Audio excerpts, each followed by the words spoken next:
ou ignorais, irmãos, pois falo aos que conhecem a lei, que a lei tem domínio sobre o homem por todo o tempo que ele vive.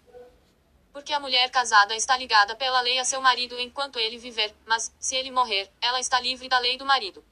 De sorte que, enquanto viver o marido, será chamado adúltera, se for de outro homem, mas, se ele morrer, ela está livre da lei, e assim não será adúltera se for de outro marido. Assim também vós, meus irmãos, fostes mortos quanto à lei mediante o corpo de Cristo, para pertencerdes a outro, àquele que ressurgiu dentre os ex-mortos a fim de que demos fruto para Deus. Pois, quando estávamos na carne, as paixões dos pecados, suscitadas pela lei, operavam em nossos membros para darem fruto para a morte.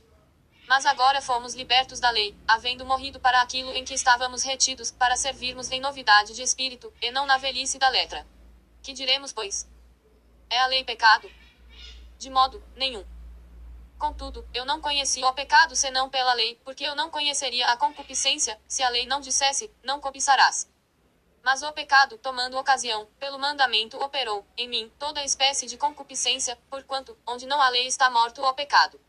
E outrora eu vivia sem a lei, mas assim que veio o mandamento, reviveu o pecado, e eu morri. E o mandamento que era para a vida, esse achei que me era para a morte. Porque o pecado, tomando ocasião, pelo mandamento me enganou, e por ele me matou. De modo que a lei é santa, e o mandamento santo, justo e bom. Logo o bom tornou-se morte para mim. De modo nenhum, mas o pecado, para que se mostrasse pecado, operou em mim a morte por meio do bem, a fim de que pelo mandamento o pecado se manifestasse excessivamente maligno. Porque bem sabemos que a lei é espiritual, mas eu sou carnal, vendido sob o pecado. Pois o que faço, não o entendo, porque o que quero, isso não pratico, mas o que aborreço, isso faço.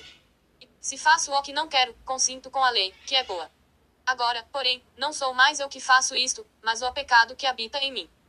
Porque eu sei que em mim, isto é, na minha carne, não habita bem algum, com efeito o querer o bem, está em mim, mas o efetuá-lo não está. Pois não faço o bem que quero, mas o mal que não quero, esse pratico. Ora, se eu faço o que não quero, já o não faço eu, mas o pecado que habita em mim. Acho então esta lei em mim, que, mesmo querendo eu fazer o bem, o mal está comigo. Porque, segundo o homem interior, tenho prazer na lei de Deus. Mas vejo nos meus membros outra lei guerreando, contra a lei do meu entendimento, e, me levando cativo à lei do pecado, que está nos meus membros. Miserável homem, que eu sou! Quem me livrará do corpo desta morte? Graças a Deus, por Jesus Cristo nosso Senhor. De modo que eu mesmo com o entendimento sirvo a lei de Deus, mas com a carne a lei do pecado.